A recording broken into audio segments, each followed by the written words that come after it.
Lightning like Steve McQueen. I'm in the fast lane when the light turns green. And I built tough, I ain't nothing but grit. Cause I made rugged blood, sweat, and spit. Yeah, like a horse I fly. Better push yourself in for a bumpy ride. I like to play hard, but I work harder. And I weather the storm cause I'm built stronger. What is up, ladies and gentlemen? We are back. We are live. It is the Freight Coach Morning Show, the top morning show in transportation, coming to you guys every single weekday, 8:30 a.m. Pacific, 10:30 Central, to break down some industry headlines. And most importantly, provide some actual insight into what you can do with all this information. We're going live 15 minutes earlier today. I am in fabulous Las Vegas, Nevada. Nevada. I'm just kidding. People from Nevada hate when you call it Nevada, but I will always refer to it as that, knowing how much it annoys them.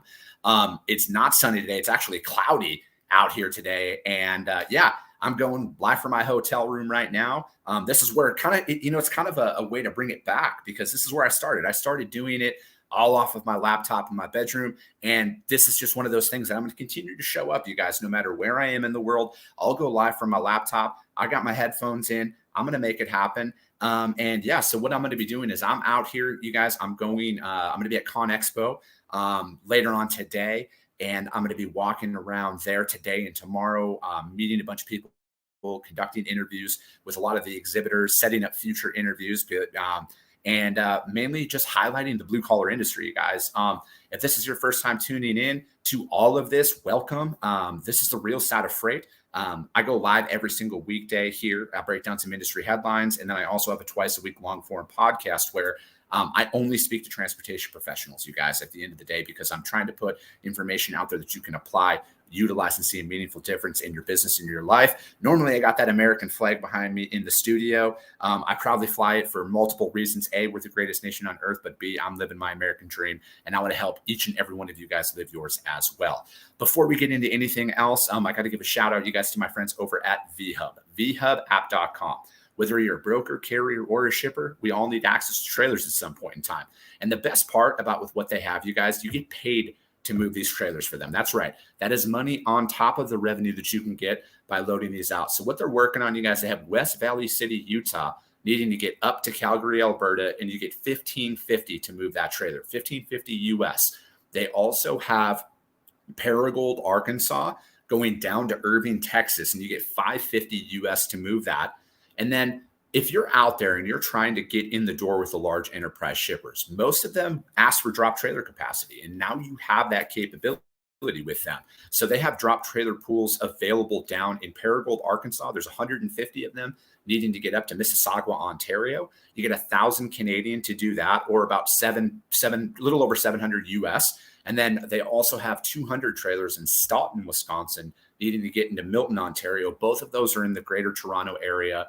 And same thing, you guys, it's 1,000 Canadian or a little over 700 US to move them. So hit them up, you guys, vhubapp.com. My friends Xavier Campos and Stacey Steen, they'll be in the audience. Just do me a favor, let them know that the Freight Coach sent you. All right, you guys, we got those done. Caroline Lyle, what? Let's fucking go. Good to see you. You have been jet setting and busy here this year. I love it. Good to see you out here this morning. Stephen M. Peterson, let's fucking go. Let's see. Sanjay Singh, hello. Thank you for joining in this morning. Tono Lippy, good morning all. Happy Wednesday. Yes, it is a great day today. And yeah, so if you're also, if you're out in Las Vegas today at Con Expo, you'll see me. Obviously, I'll have the orange on, walking around. It is a little chilly today, but you'll see me in a Freight Coach sweatshirt though. And I'll have the signature hat on for you guys as well. Stop me, say hi. I'd love to talk to you. I'd love to meet up with you if you're out here at Con Expo. So I'm going to be walking around the trade. Like, this place is massive. And if you've never been to Con Expo and you work in this industry at all, whether it's in construction or you haul construction equipment, you got to get out here and check it out. Like, man, I'm a little kid at something like this, because it's like, it just reminds me of all the Tonka trucks and stuff that I used to have playing in the sandbox growing up. And, and really learning about all the emerging technologies that are out there, and kind of where the blue collar as a whole is transitioning to. My long-term vision for all of the content that I put out there is to make the blue collar sexy again. I come from a working class family, and I want to highlight that. I want to put all that information out there to get more and more people excited about getting into these blue collar jobs. So yeah, I'm going to be doing that. Nick Erdman, let's go. Thanks for joining in this morning. Yeah, guys. So I want to talk about, before we break down a couple of those articles that we'll get to, I want to talk about selling to your capabilities. I think this market that we're in right now is going to start encouraging people to overpromise, because the opportunities in freight that you're seeing it's back to normal, right? Like it takes a lot of effort to get in the door with the shipper. And frankly, sometimes we want to get off course. We want to chase that freight market. You know, like if it's produce season, we want to start calling produce shippers because we think that there's a lot of freight there. And you may have never done that before. And I'll never say don't take risks, right? I'll never say, because you got to start somewhere. You got to try. Like I didn't just all of a sudden know how to move multi-axle heavy haul shipments or over-dimensional shipments or anything like that. It took time, but I had to start somewhere. But I researched a lot of it. And, you know, to kind of tie back in what I speak about frequently is like having that niche and staying in that niche, but being a subject matter expert inside of there. So it's like, you know what, you're building your book of business right now, and you know, you haven't moved a lot of freight, and that's fine. We all start somewhere, but be prepared for when you're out there calling. And I was touching on that yesterday on yesterday's show. And, you know, selling to your capabilities doesn't have to be, you have to be an expert in it, but you need to be prepared for the realities of how you are going to sell their freight for them and when you're out there prospecting. So, you know, again, and I always talk about the niche, you guys, and I'm going to continue to talk about the niche, because in this market especially, you can't chase around and get desperate, right? Desperation can't come through that. You'll do anything for freight. Just give me freight. It doesn't matter what it is. I'll do it, because that doesn't end well for you in the long term. Markets are going to rise and markets are going to fall. That is the reality of business. Especially in a free market, in a competitive market that is transportation. So we need to be focused in on staying inside, like pun intended, stay in your lane. But it's knowing what your capabilities are and not overselling that. You know, I'm still presented with opportunities to this day that I haven't done before. And I let my customers know, I let my prospects know, hey, that's not exactly in my wheelhouse. I will try, I will put forth effort, I will research it, and I will come up with a solution for you. But I might not be able to accommodate that. And I think that realization, it's very liberating when you're out there trying to build your business, because, you know, all the anxiety that I ever had in transportation for the most part was because of my own doing. It was because of what I wasn't doing. I didn't research what I was going after. I just said, yeah, I can do that. Here's your quote. And then I'll figure it out later. And that gunslinger approach, it's just not a thing anymore. And it is being hyper-focused in on what you're doing. And it is completely acceptable, you guys, to say that you can't do something for a customer.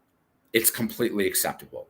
Now, some people might hear that and argue against it. Cool, that's your stance. I'm going to do me, you do you in that situation. But I have found more value in doing the right thing. If I can't do something, letting them know that I can't accommodate that, but here's somebody who can.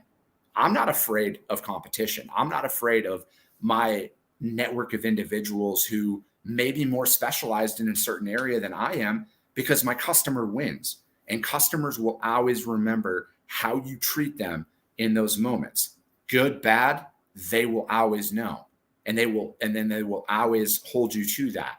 And I put myself in so many situations because I oversold my capabilities. I oversold what I could actually do. And that cost me more business and more relationships than just being honest and saying, you know what, I can't do that. There's a lot of power in that, you guys.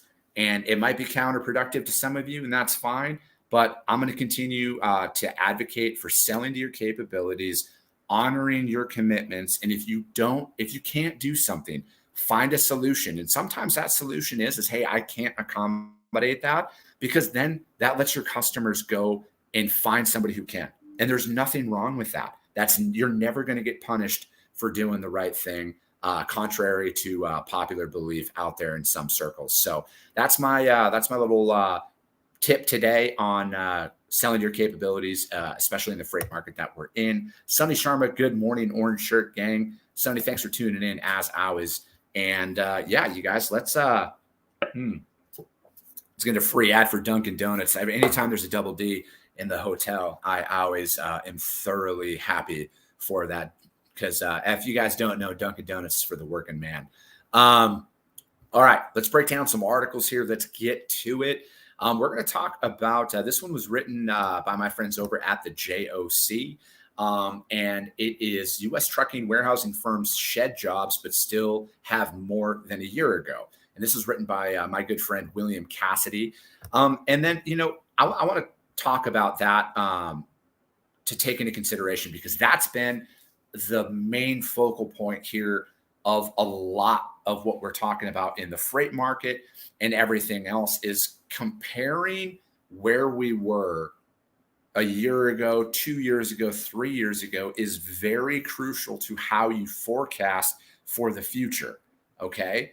And you need to pay attention to trends and data and everything that's out there. So layoffs and a sizable drop in freight demand from last year's record volumes led to a loss of about 84,000 transportation and warehousing jobs in February from January, according to non-seasonally adjusted from the Bureau of Labor Statistics. However, transportation employment was still up 1.9% year over year. The largest components of that month-to-month job was a 70,000 worker drop in courier and messenger employment, was caused by seasonality. Again, data context is key.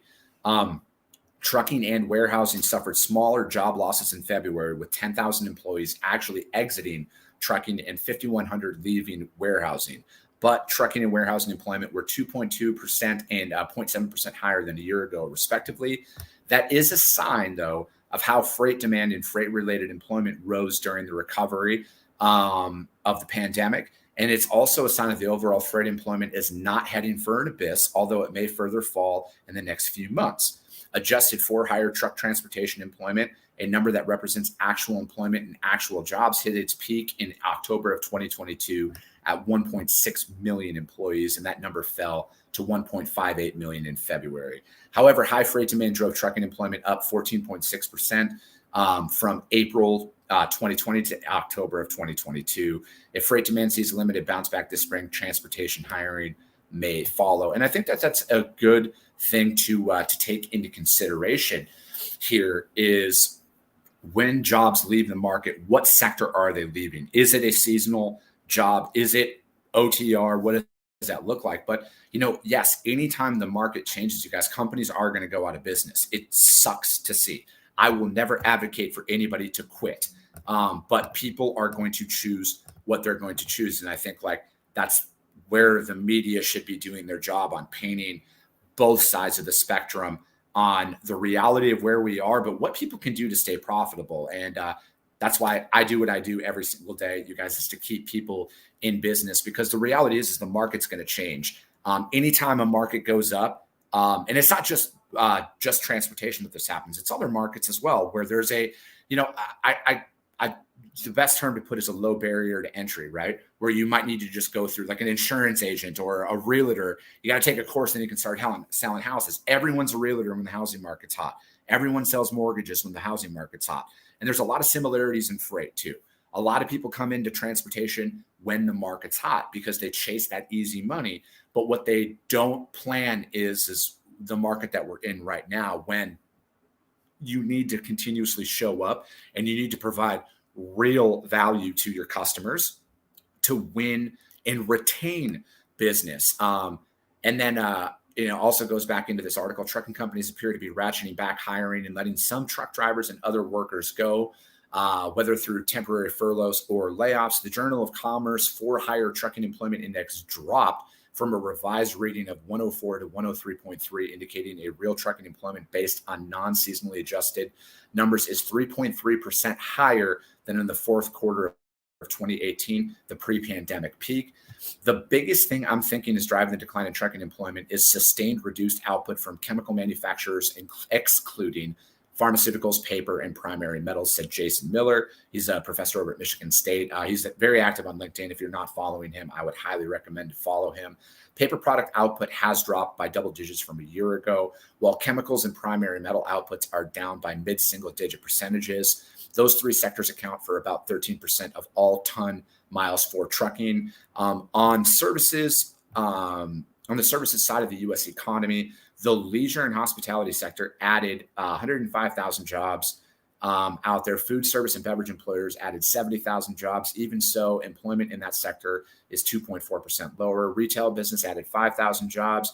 Higher employment in those sectors may foreshadow greater growth or at least stabilization in the U.S. freight generating industries later in 2023, both in terms of demand and employment.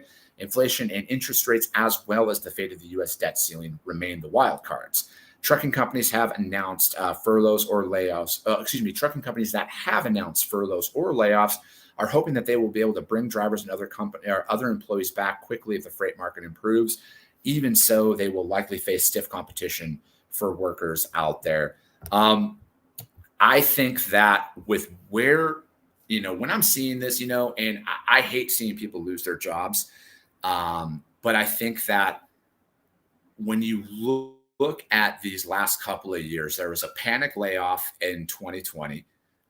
There was a panic hire later in 2020 into 2021. People were just filling seats. There was so much uncertainty that was out there in the market that people were just putting bodies in seats. And I think that as an executive of an organization, you're paid to read this stuff. You're paid to know this stuff. And, I'm not here to tell anybody how to run their business, but as a founder myself, as somebody who is building companies, I eat last, right? And I'm going to do everything in my power to keep my team employed, gainfully employed, and successful in any market that we're in. And it's remaining lean in these moments. I think to kind of tie in, this is where technology adds benefit to organizations now more than ever, not only when the market's hot, but when it's slower like this, plugging it in there. So you're actually growing sustainably, because, that panic hire, that panic fire, like the brand reputation and the organizational reputation that you do and what that does for you long-term, I think is just, it's so detrimental to the overall success of your organization to play into the market of, we're only going to hire when it's hot and then we're going to lay off and fire when it's down. I think in due time, you're going to lose out on actual people, So I think that realistically as a whole, learn from these last couple of years, you guys, because it's going to get worse before it gets better. But it's going to get better. No matter what's going on in the world, no matter if you're one of those individuals who recently lost your job, it's going to get better. All right. No matter what you hear, what you read out there, there's going to be an opportunity out there.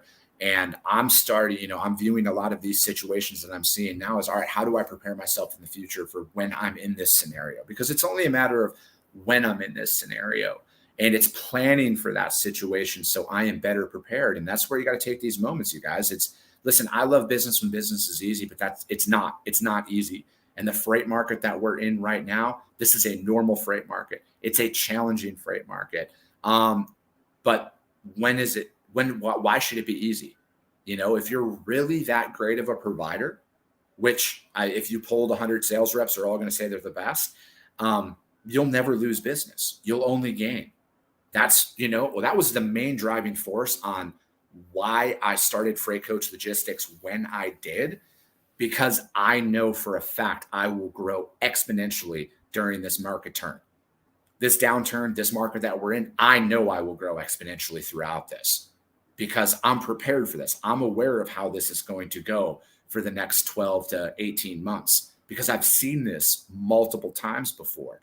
And, when you get a customer, when somebody actually pays you, you got to appreciate that. You got to do everything in your power to keep that, because the competition out there, this is where the real players show up. These markets that we're in right now, this is where the real providers grow exponentially, is because of right now, because they don't give up. They don't quit. they're going to, like, no matter how challenging it gets, they're going to continue to show up day in and day out. But that article, you guys, was from the JOC. U.S. trucking warehousing firms shed jobs but still have more than a year ago. And as always, all the articles that I do break down are uploaded to the Freight Coach YouTube channel, as well as the Coffee with the Freight Coach audio-only replay, which will be available a little bit later on today. As I said, I'm out in Vegas for the Con Expo, so I'm not going to have time to get to it right away to get the audio-only version replay uploaded right away like I normally do, but it'll be up there later on. Corey Buchanan, good morning. Aaron, what's going on? She says, good fucking morning. Today is a great day to get after it in Phoenix. It's always a great day. Tracy St. Clair, good morning. She's watching over on YouTube. Thanks for tuning in as always. Mike McBride says manufacturing has lost jobs, has lost 4 months in a row. All right, you guys. And now next article we're going to break down is, dude, this guy, man, it's from FreightWaves, and it's Too Simple co-founder quits board as it probes employee poaching. In just over a year, Too Simple co-founder Giadi, who proclaimed himself CEO of the autonomous trucking startup, was fired by independent directors and has now quit the board over rumors he sought Too Simple employees to join him in a new company.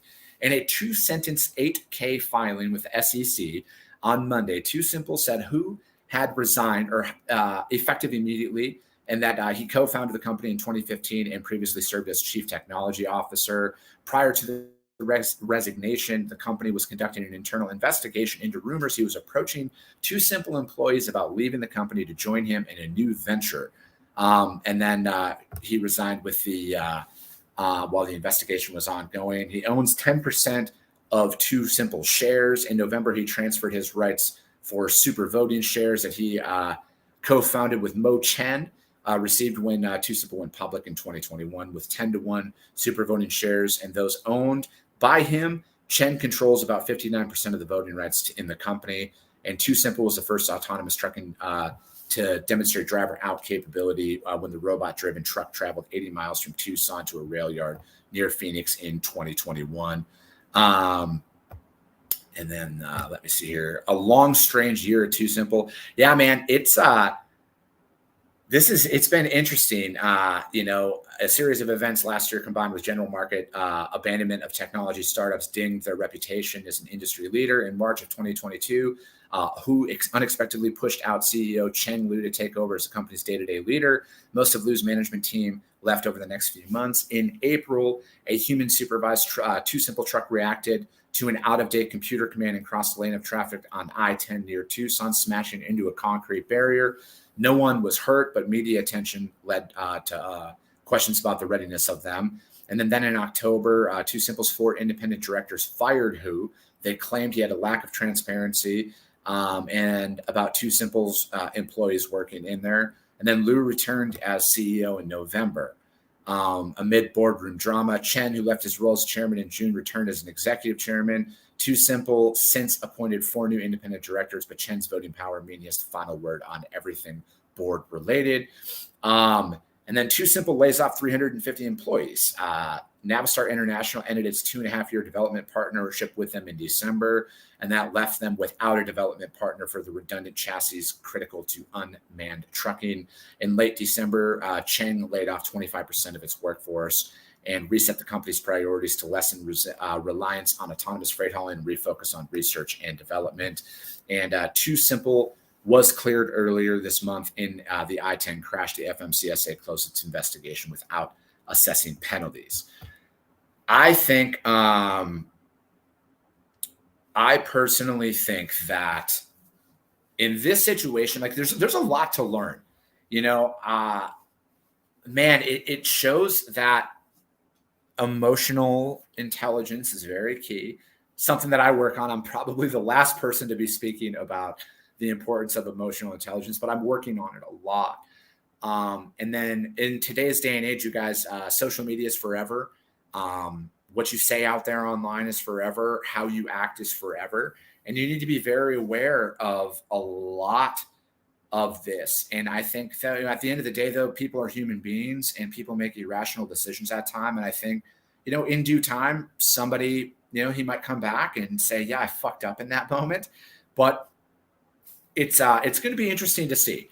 I think that, this is the importance of having operating agreements and contracts in place with if you're co-founding a business, and then doing it while things are calm, right? Like when you can still look each other in the eye, when you're excited about it, get those contracts in place, get that fine line in place. And it sounds like they did in this situation, but like shady business practices you don't just like all of a sudden do something like that. Like there's generally a build up to a lot of this, but it's going to be interesting to see how Too Simple comes about of this. You guys, that article was from Freight Waves. Too Simple co-founder quits board as a probes employee poaching.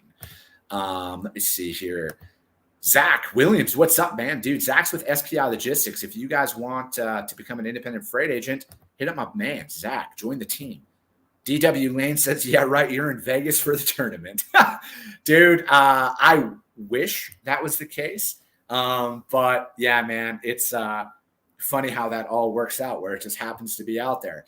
I'm not going to say I'm not going to place any action on the games, but I am here to work. But that's the good thing about sports betting, man, is I can place them in the morning and just watch as things go. LinkedIn user, for some reason, just remain anonymous. It says, hey, Chris, look at the positive, guys. KPIs, key performance indicators, are the way to measure whether CSFs are working. I don't know what that came from. Hi, Deborah Smith.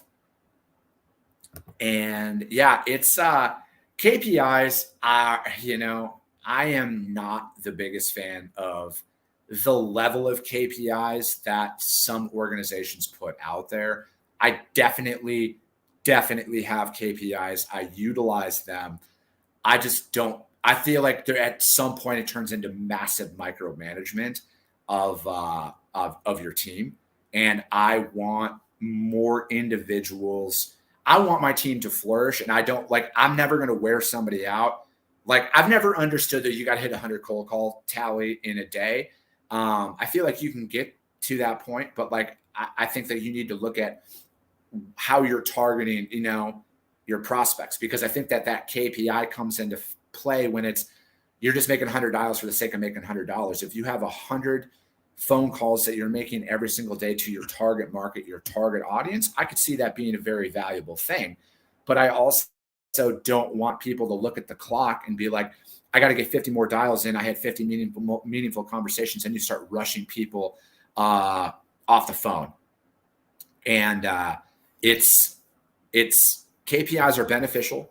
I think more for leadership, more for overall growth of the company. And then for your frontline workers, for the people who are really grinding it out for you, I think a minimal KPI structure is what is beneficial. Again, this is just my opinion on it. Let me see here.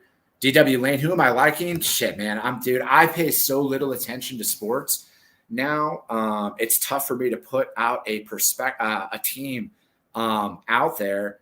I hope somebody low. I hope like a 12 seed wins it or a 13 seed wins it. I hope all the number 1 seeds lose this weekend. And we just see an absolute fucking underdog come in and wipe clean on it. If Arizona State, because I live down in Arizona now, Arizona State's playing in the play-in game tonight. Once they beat Nevada, because they're playing UNR, so once they beat Nevada tonight, I'm going all in on ASU running the fucking table. Because I live in Arizona now. I'm from Wisconsin. Wisconsin won into the NIT last night, but that's where I'm at it. Let's see. Bob Hazarati, I appreciate that, man. It's just a good topic. Jasmine, it's forever. Okay. When just like when you walk outside your front door, privacy is out the window. Okay. Put a G on Duke for me. All right, got you, man. We're gonna make that happen. Raquel Packets, what's up? Good morning. Let's fucking go. But yeah, you guys, that's gonna be it for the show today.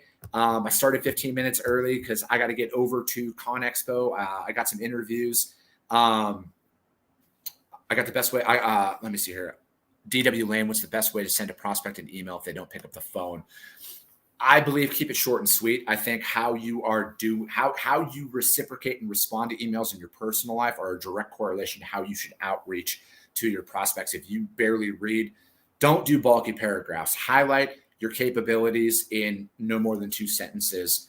And most importantly, have actual insight in actionable items in there about setting a time to talk. And, because people's time is limited. It's busy. Everybody's busy out there. So yeah, be very concise and to the point in there. Cody Miller, good fucking morning, freight enthusiast, he says. But yeah, that's it for today, you guys. It's been great. I got to get over to ConExpo. I got to do some interviews this morning. I'll be back tomorrow. I'm trying to get it locked into where I can go live from there. But again, it's a big event and everything. But otherwise, I'll be comfortable going from my hotel room. Remember, I was in my bedroom a couple years ago and I stayed in there for,